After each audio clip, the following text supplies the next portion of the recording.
అప్పటి వరకు యూజ్ చేసిన టాబ్లెట్స్, మెడిసిన్ అంతా పక్కన పడేసి నేను ఇంకా డైట్ స్టార్ట్ చేశానన్నాను కదా! ఇంతకీ ఆ డైట్ ఏంటి అంటే మత్తెన సత్యనారాయణ గారి డైట్ అనమాట.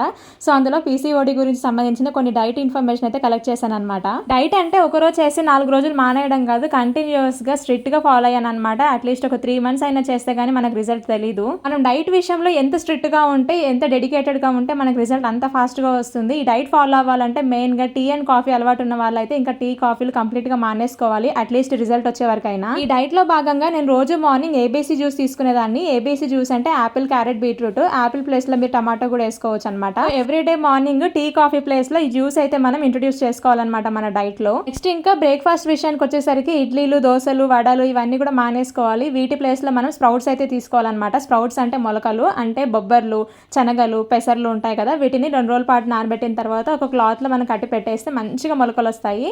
ఆ మొలకల్ని మనం తీసుకోవాలన్నమాట.